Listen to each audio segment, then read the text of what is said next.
முன்னாள் முதலமைச்சர் கருணாநிதியின் நினைவிடத்தில் தமிழக முதலமைச்சர் மு.க.ஸ்டாலின் மரியாதை செலுத்தி வருகிறார். அந்த காட்சிகளை பார்த்துக் கொண்டிருக்கிறோம். மேலும் விரிவான தகவல்களை எமது செய்தியாளர் பாண்டியராஜன் வழங்க கேட்போம். பாண்டியராஜன், தகவல்களை பகிர்ந்துக்குங்க. முன்னாள் முதலமைச்சர் கலைஞர் கருணாநிதியினுடைய 7ஆம் ஆண்டு நினைவு தினத்தையொட்டி சென்னை மெரினா கடற்கரையில் இருக்கக்கூடிய அண்ணா நினைவிடம் மற்றும் கலைஞர் கருணாநிதியுடைய நினைவிடங்களில் தமிழ்நாடு முதலமைச்சர் அவர்கள் தற்போது மரியாதை செலுத்துவதாக வந்திருக்கிறார். முதலில் இந்த நினைவிடம் இருக்கக்கூடிய அந்த வளாகத்தில் இருக்கக்கூடிய அண்ணா சமாதி வைக்கப்பட்டிருக்கிறார். அண்ணாவுடைய நினைவிடத்தில் அவர் மரியாதை செலுத்தினார். அதன் பிறகு தற்போது கலைஞர் கருணாநிதியுடைய நினைவிடத்தில் மரியாதை செலுத்துவதற்காக வந்து கொண்டிருக்கிறார். குறிப்பாக ஆண்டுதோறும் கலைஞரனுடைய அந்த நினைவு ஆண்டையொட்டி இந்த ஓமந்தூரார் அரசு மருத்துவமனை அருகே இருக்கக்கூடிய கலைஞர் மரியாதை செலுத்தின பிறகு அங்கிருந்து அமைதி பேரணியாக திமுக கட்சி நிர்வாகிகள் மற்றும் முதலமைச்சர் மு.க.ஸ்டாலின் மற்றும் தமிழக அமைச்சர்கள், சட்டமன்ற உறுப்பினர்கள் எல்லோரும் 1.8 கிலோமீட்டர் அமைதி பேரணியாக நடந்து வருவார்கள்.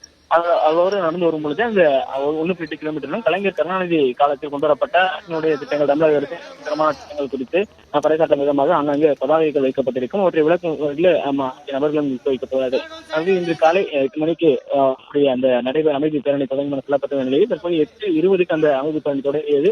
கிட்டத்தட்ட 1.8 கிலோமீட்டர் தூரம் திமுக தொண்டர்களுடைய அந்த வரவேற்போடு முதலமைச்சர் மு.க.ஸ்டாலின் அவர்கள் அமைதி பேரணியை தொடங்கினார். திமுக நாடாளுமன்ற உறுப்பினர்கள், சட்டமன்ற உறுப்பினர்கள், துணை முதலமைச்சர் மற்றும் திமுக அமைச்சர்கள் எல்லோரும் அந்த அமைதி பேரணியில் கலந்து கொண்டிருந்தார்கள். அந்த அமைதி பேரணி என்பது தற்போது நிறைவடைந்திருக்கிறது.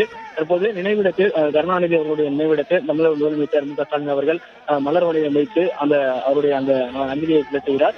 இந்த அஞ்சலி நிகழ்வில் அமைச்சர்கள் மற்றும் கலந்து கொண்டிருக்கிறார்கள். இந்த சுற்றுச்சூழலுக்கு அதாவது இங்கே வரக்கூடிய அமைச்சர்கள் மற்றும் முதலமைச்சர், துணைமைச்சர் அவர்கள் திமுகவினருக்கான அந்த அனுமதி மற்றும் பொதுமக்களுக்கான அனுமதி வழங்கப்படும் தெரிவிக்கப்பட்டிருக்கிறது.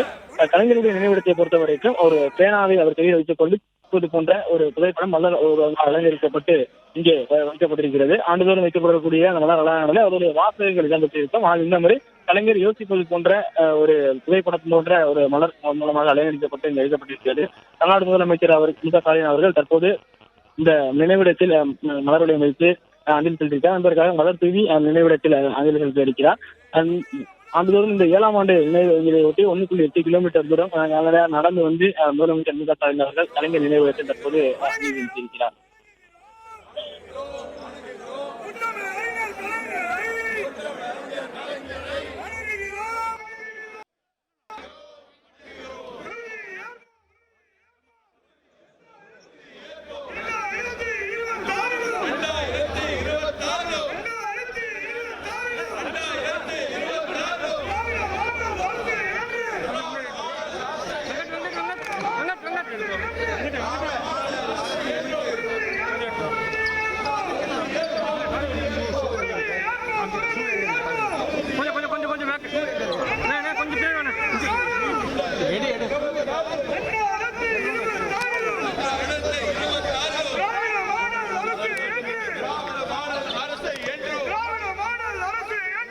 பிளே ஸ்டோர் மற்றும் ஆப் ஸ்டோரில் இருந்து பாலிமர் செயலியை QR கோடு மூலம் பதிவிறக்கம் செய்யுங்கள்.